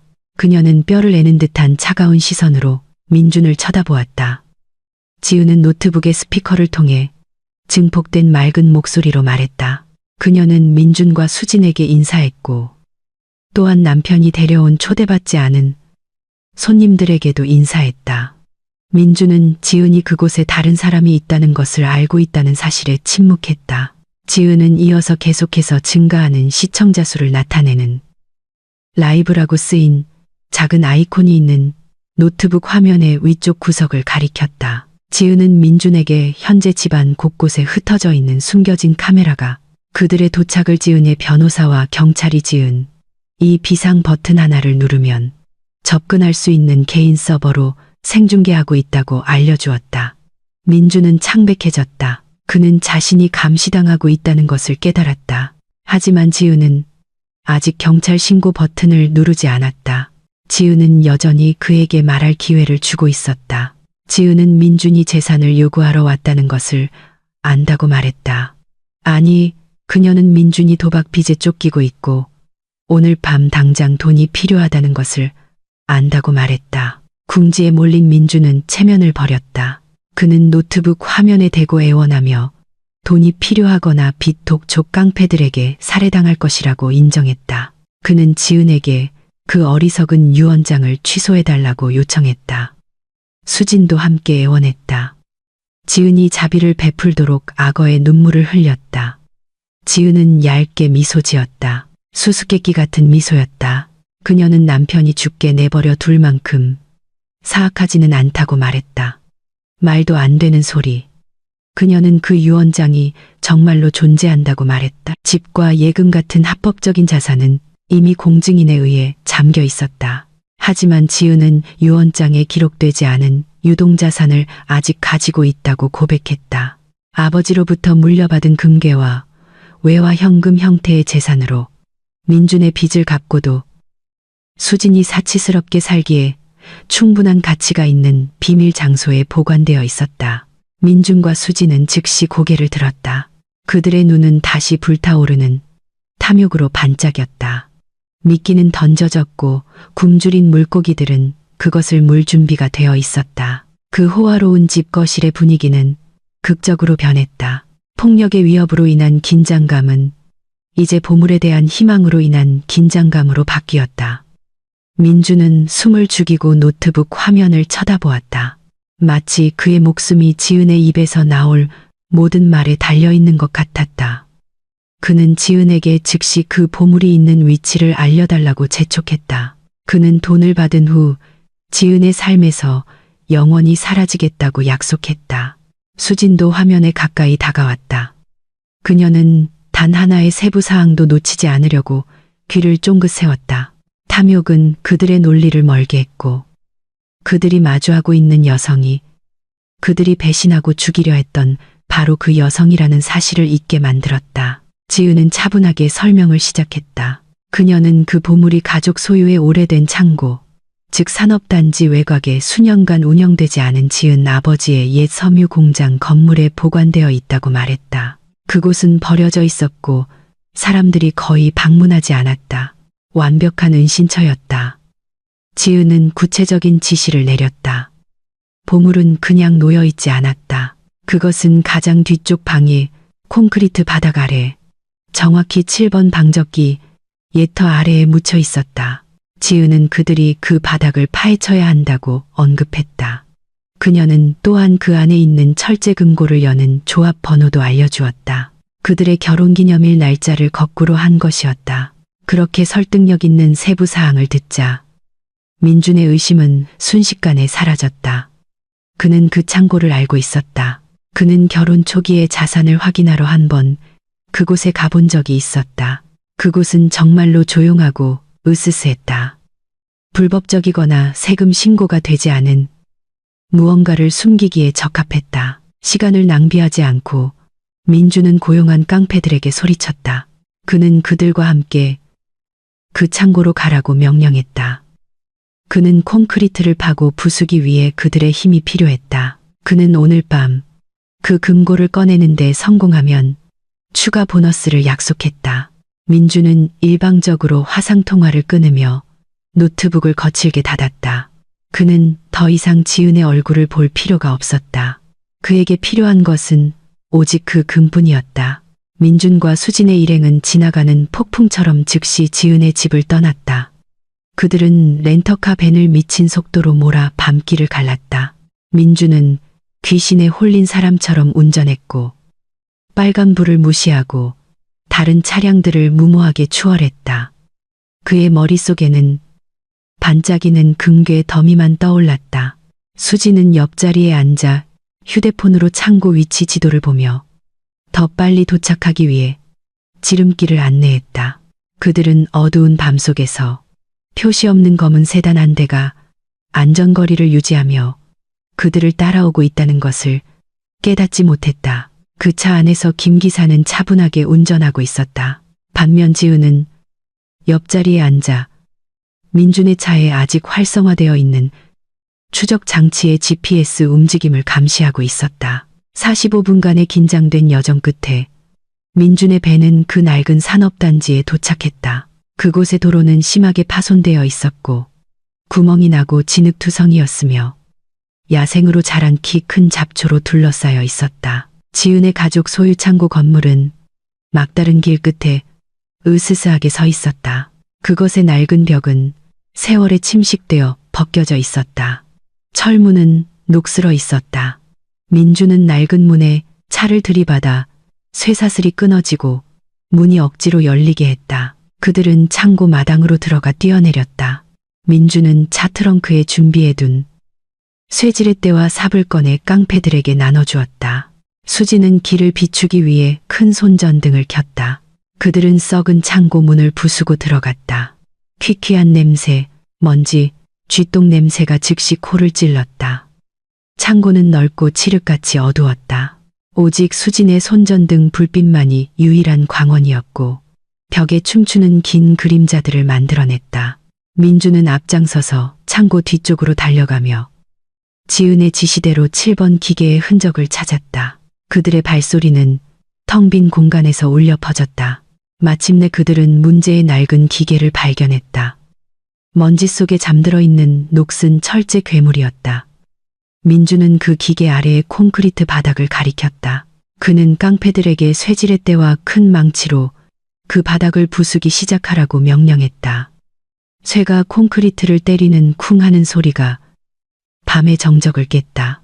그들은 교대로 바닥을 쳐서 금이 가고 부서질 때까지 열심히 일했다. 땀이 흘러내려 몸을 적셨다. 민주는 참을성이 없어서 맨손으로 콘크리트 파편 아래의 흙을 파는 것을 도왔다. 수지는 계속해서 그들을 격려했다. 그녀의 눈은 자신이 갖게 될 보석을 상상하며 반짝였다. 거의 1시간 동안 힘들게 판 끝에 한 깡패의 삽끝이 단단한 무언가에 부딪혔다. 날카로운 땅 소리가 들렸다. 민주는 멈추라고 했다.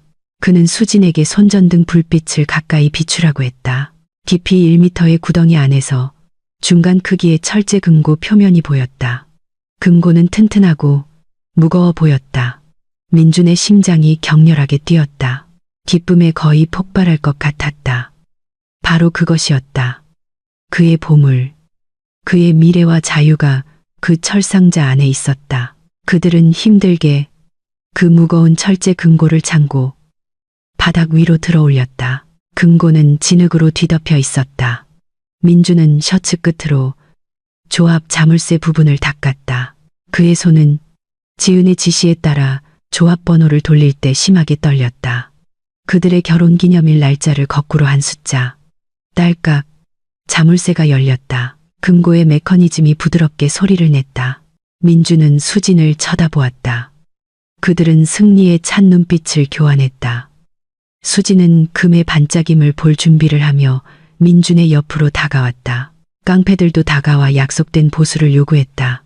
민주는 금고의 손잡이를 당겨 뚜껑을 활짝 열었다. 하지만 금빛 광채는 뿜어져 나오지 않았다. 달러 뭉치도 없었다. 다이아몬드 보석도 없었다. 민준의 눈은 휘둥그레졌고 입은 믿을 수 없다는 듯 벌어졌다. 수진은 숨죽여 비명을 질렀다. 금고의 내용물은 단지 종이 더미, 낡은 서류 뭉치, 그리고 크게 인쇄된 몇 장의 사진뿐이었다. 민주는 공황 상태에 빠져 금고의 내용물을 뒤적이며 금이 종이 아래에 묻혀 있기를 바랐다. 하지만 허사였다. 금고에는 종이만 들어 있었다. 그는 그 종이 중 하나를 집어들고 손전등 불빛 아래에서 읽었다. 그것은 민준의 온라인 도박 빈 문서 사본이었고 거래 내역과 부풀려진 이자까지 상세히 적혀 있었다. 다른 종이는 지난 2년간 민준의 계좌에서 수진의 계좌로 이체된 증거였다. 그리고 가장 고통스러운 것은 그곳에 있는 사진들이 호텔에서 체크인하는 민준과 수진의 사진, 로맨틱한 저녁 식사를 하는 사진, 그리고 그날 밤 공항에서 서로 껴안고 있는 CCTV 사진이었다. 그 서류 더미 위에는 지은의 단정한 손글씨로 배신자를 위한 선물이라고 쓰인 깨끗한 흰 봉투가 있었다. 민주는 힘없는 손으로 그 봉투를 열었다. 안에는 단지 당신들이 찾는 보물은 여기에 없습니다. 여기에 있는 것은 내가 수집한 당신들의 범죄 증거뿐입니다. 경찰이 오는 중이니 이 증거들과 함께 시간을 즐기세요. 라고 쓰인 종이 한 장뿐이었다. 민준이 마지막 문장을 막 다 읽었을 때 갑자기 창고 밖 모든 방향에서 강력한 탐조등이 켜졌다. 깨진 창문 틈으로 빛이 쏟아져 들어와 창고를 눈부시게 환하게 만들었다. 경찰 사이렌 소리가 울려 퍼졌다. 이번에는 공항 사건 때보다 훨씬 더 많고 더 가까웠다. 확성기 소리가 밖에서 우렁차게 들렸다. 경찰이다. 건물은 포위되었다. 움직이지 마라. 움직이면 쏜다. 민주는 그 종이를 바닥에 떨어뜨렸다. 다리에 힘이 풀렸다. 그는 자신을 속인 철제 금고 옆에 주저앉았다. 수지는 히스테리하게 소리치며 민준을 탓하고 민준의 가슴을 난폭하게 때렸다. 자신들이 함정에 빠졌다는 것을 깨달은 고용된 깡패들은 뒷문으로 도망치려 했다. 하지만 그 문은 완전 무장한 경찰 부대에 의해 밖에서 부서졌다. 그날 밤 먼지 쌓인 낡은 창고에서 보물 사냥은 부가 아니라 차가운 쇠 수갑으로 끝났다. 탐욕으로 뭉친 커플 민준과 수지는 이제 자신들이 판 구덩이에 함께 갇혔다. 눈부신 탐조등 빛이 마치 밤을 가르는 빛의 검처럼 낡은 창고의 어둠을 뚫었다. 경찰 사이렌 소리가 확성기를 통한 경고의 외침과 뒤섞여 귀를 먹먹하게 하는 불협화음을 만들어냈다. 날카로운 흰 빛에 노출된 공기 중에 먼지가 날리며 창고 안의 분위기를 지옥의 공연 무대처럼 만들었다. 민주는 여전히 차가운 콘크리트 바닥에 힘없이 주저앉아 있었다. 그의 눈은 금이 들어 있어야 할 철제, 금고 안의 쓰레기 종이 더미를 멍하니 바라보고 있었다. 평소에는 교활하고 빠르게 출구를 찾던 그의 뇌는 이제 완전히 멈춰섰다. 그는 자신의 탐욕이 그를 가장 완벽한 덫으로 이끌었다는 현실에 마비되었다. 그의 옆에서 수지는 히스테리하게 비명을 질렀다. 그 여자는 두 손으로 얼굴을 가리고 눈을 찌르는 빛을 막으려 애썼고 동시에 곧 드러날 치욕으로부터 자신의 얼굴을 숨기려 했다. 이 위급한 상황을 깨달은 고용된 깡패들은 무모한 저항을 시도했다. 건장한 깡패 한 명이 옆 창문을 뚫고 도망치려 했다. 하지만 그 창문 유리는 건물의 모든 인치를 포위한 전술 부대에 의해 총 개머리판에 맞아 산산조각이 났다. 경찰이 그 깡패들을 하나씩 제압할 때 인간의 몸이 단단한 바닥에 부딪히는 고통스러운 소리가 들렸다. 쇠수갑이 욕설과 고통의 신음과 함께 그들의 손목에 거칠게 채워졌다. 민주는 여전히 움직이지 않았다. 그는 마치 영혼이 몸에서 빠져나간 것 같았다. 그는 흐릿한 시선으로 주위를 둘러보았다. 그는 벌어지는 혼란을 보았지만 그 소리는 멀게만 들렸다. 갑자기 거친 밀침이 그의 어깨를 쳤다.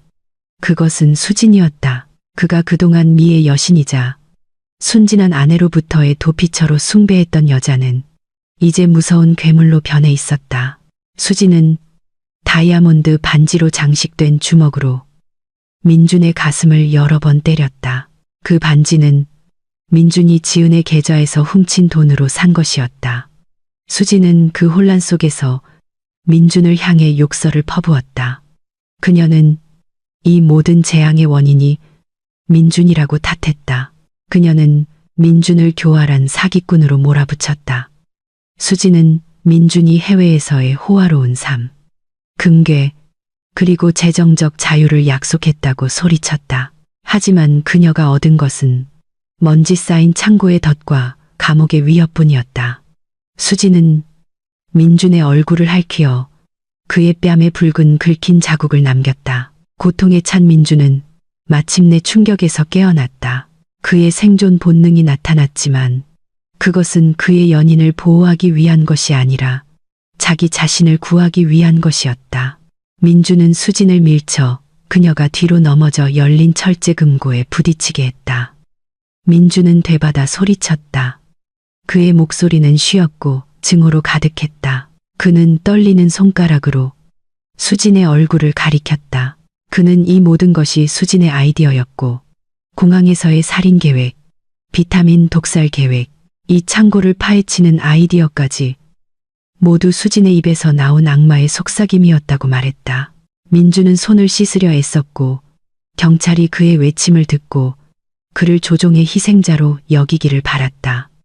그 불륜 커플의 다툼은 경찰의 포위 속에서 애처로운 구경거리가 되었다.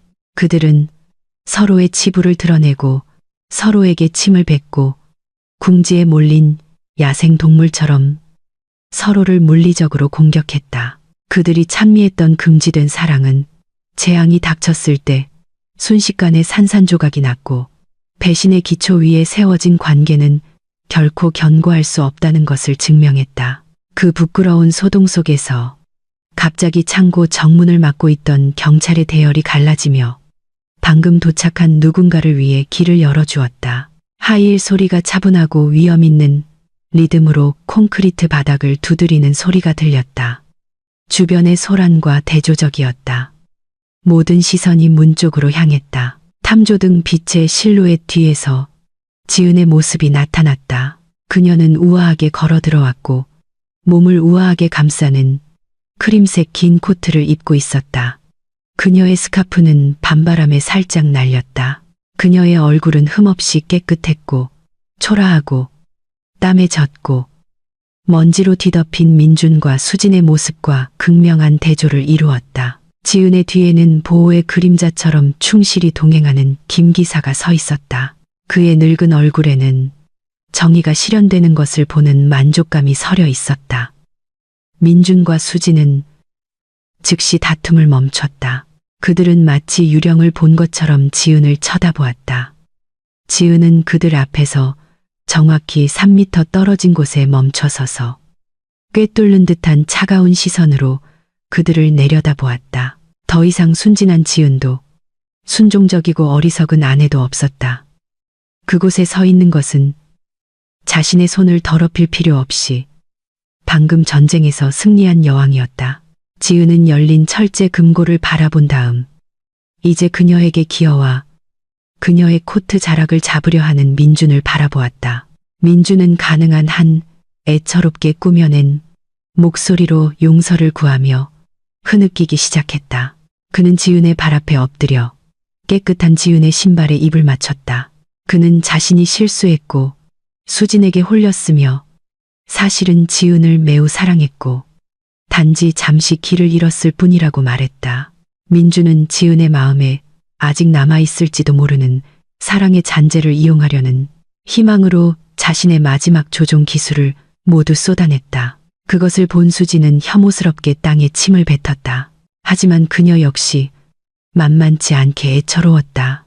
그녀는 자신이 단지 따라했을 뿐이라며 감옥에 보내지 말아달라고 울부짖었다. 지은은 민준의 손길을 피하며 발을 뒤로 뺐다. 마치 그 손이 전염병을 옮기는 것처럼 그녀는 동정심과 혐오감이 뒤섞인 시선으로 남편을 바라보았다. 지은은 마침내 입을 열었고 그녀의 목소리는 차분했지만 갑자기 조용해진 창고 안에서 모든 단어가 명확하고 단호하게 들렸다. 지은은 민준에게 물었다. 며칠 전 공항에서의 밤을 기억하나요? 민준이 출발 터미널 위층에 서서 지은이 납치되어 살해되지 않은 것에 실망하며 아래를 내려다보던 그 밤. 지은은 그때 즉시 경찰에 신고하지 않음으로써 민준에게 두 번째 기회를 주었다고 말했다. 그녀는 남편의 마음에 아직 한 점의 양심이라도 남아있는지 보고 싶었다. 하지만 민준은 오히려 그녀에게 독을 주고 그녀를 감금하기 위해 깡패를 고용했다. 민준은 침묵했다. 그의 얼굴은 창백했다. 그는 더 이상 부인할 수 없었다. 그의 범죄 증거는 이미 명백하게 드러나 있었다. 지은은 이어서 휴대폰을 꺼내 여전히 켜져 있는 화면을 보여주었다. 화면에는 매우 빠르게 움직이는 댓글창이 보였다. 수천 개의 네티즌들의 비난 댓글이 화면을 가득 채웠다. 지은은 오늘 밤의 체포 드라마, 방금 전 민준과 수진의 부끄러운 다툼을 포함하여 김 기사가 창고 구석구석에 설치한 카메라를 통해 생중계되었다고 설명했다. 민준의 모든 비즈니스 동료, 수진의 사교계 친구들, 단지 이웃들, 심지어 고향의 대가족까지 모두가 지켜보고 있었다. 성공한 사업가로서의 민준의 명성과 사교계 여성으로서의 수진의 이미지는 완전히 산산조각이 났다. 그들은 단지 감옥에 가는 것뿐만 아니라 평생 사회적 제재를 받으며 살게 될 것이다. 그 말을 듣고 민준은 완전히 무너졌다. 그의 뼈가 녹아내리는 것 같았다. 명예의 실추는 하늘 높은 줄 모르던 그의 자존심의 치명타였다. 그는 방구석에 숨겨진 카메라를 텅 빈 시선으로 쳐다보았다. 그는 자신의 인생이 끝났다는 것을 깨달았다. 더 이상 돌아갈 길이 없었다. 지은은 그를 재정적으로, 법적으로, 그리고 사회적으로 완전히 파괴했다. 한 고위 경찰관이 다가와 지은에게 용의자들을 데려갈 허락을 구했다. 지은은 조용히 고개를 끄덕였다. 경찰들은 즉시 민준과 수진을 거칠게 일으켜 세웠다. 민준은 더 이상 저항하지 않았다. 그는 산송장처럼 발을 끌며 걸었다. 수진은 여전히 변호사를 외치며 몸부림치려 했지만 그녀의 목소리는 세게 닫히는 호송차 문 뒤로 사라졌다. 경찰차들이 하나씩 현장을 떠나기 시작했고 범죄자들을 철창 뒤의 운명으로 데려갔다. 창고는 이제 다시 조용해졌고 지은과 김 기사 그리고 증거물을 수집하는 몇몇 감식반원만 남았다. 지은은 긴 한숨을 내쉬며 그동안 가슴을 짓눌렀던 무거운 짐을 내뱉었다. 먼지 쌓인 밤 공기가 이제는 상쾌하게 느껴졌다. 그녀는 빈 철제 금고를 다시 한번 쳐다보았다. 그 금고는 그들의 결혼의 상징이었다. 밖에서는 튼튼하고 귀해 보였지만 안은 비어있고 쓰레기로 가득했다. 지은은 몸을 돌려 김 기사에게 집으로 돌아가자는 신호를 보냈다. 김 기사는 자랑스럽게 미소 지으며 그녀를 위해 차문을 열어주었다. 차 안에서 지은은 울지 않았다. 오히려 매우 가벼움을 느꼈다. 오늘 밤은 그녀의 악몽의 끝이자 그녀의 진정한 새로운 삶의 시작이었다. 그녀는 자신과 돌아가신 아버지에게 자신이 사악한 손들로부터 가족의 명예와 재산을 지킬 수 있다는 것을 증명했다. 지은은 눈을 감고 이제는 더 이상 더럽히는 독이 없는 온전히 자신의 것이 될 집으로 차가 데려다 주는 것을 내버려 두었다. 그 충격적인 체포의 밤으로부터 6개월이 지났다. 시간은 흐르며 지은의 삶에 큰 변화를 가져왔다. 민준과 수진에 대한 법적 절차는 지은과 김 기사가 수집한 반박할 수 없는 증거들 덕분에 순조롭고 신속하게 진행되었다. 도청 녹음, 공항 CCTV 영상, 집과 창고에서의 자백 생중계 영상, 그리고 서명 위조 서류들 모두가 민준의 변호사의 변론에 결정적인 타격이 되었다. 그들이 빠져나갈 구멍은 없었다. 판사는 두 사람에게 계획 살인 미수, 사기, 자산 횡령, 그리고 공문서 위조 등 여러 혐의에 대해 최고형을 선고했다.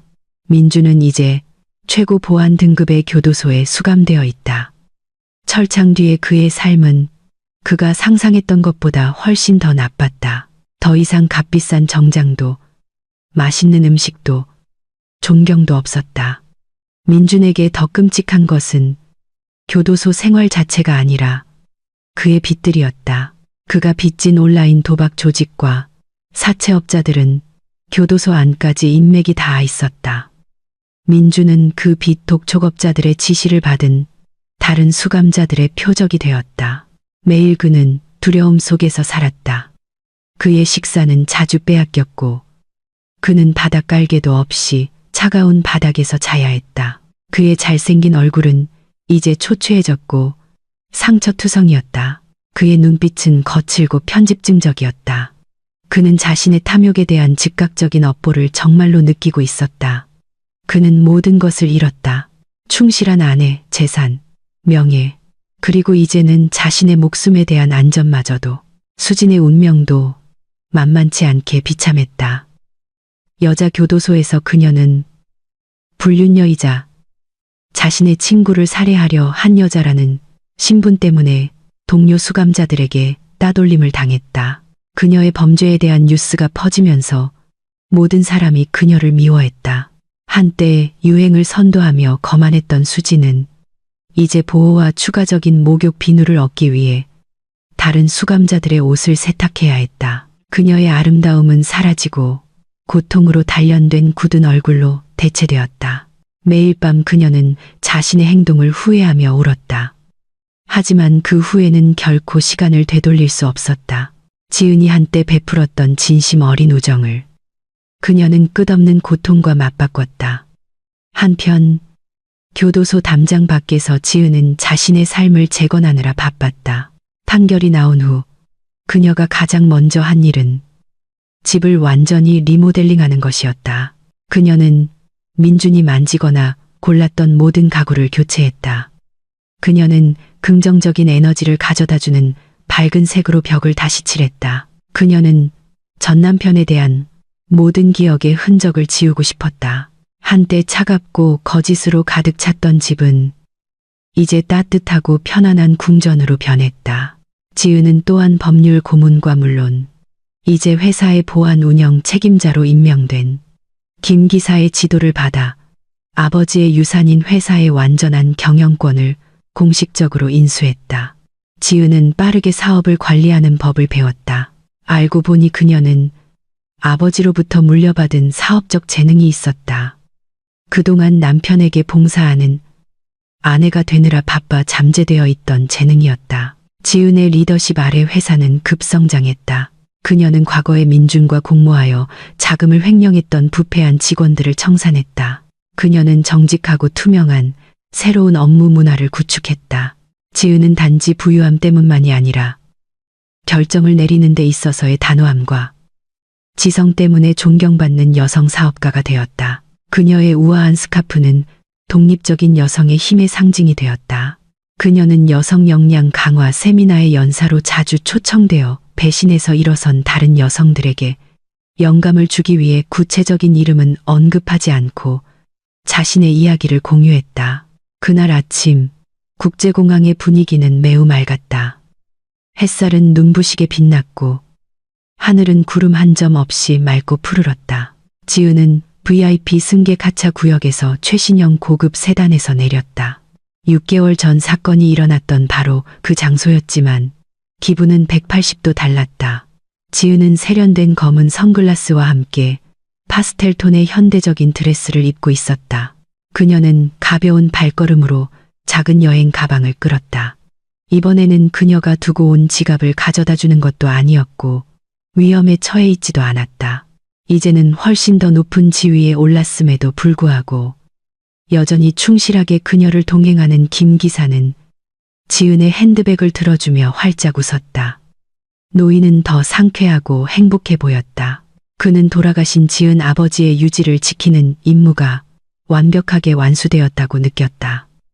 그는 지은이 연약한 젊은 여성에서 불로 단련된 강철로 성장하는 것을 보았다. 지은은 출발 게이트로 들어가기 전에 잠시 멈췄다. 그녀는 과거에 민준이 수진과 함께 서 있는 것을 보았던 콘크리트 기둥 쪽으로 고개를 돌렸다.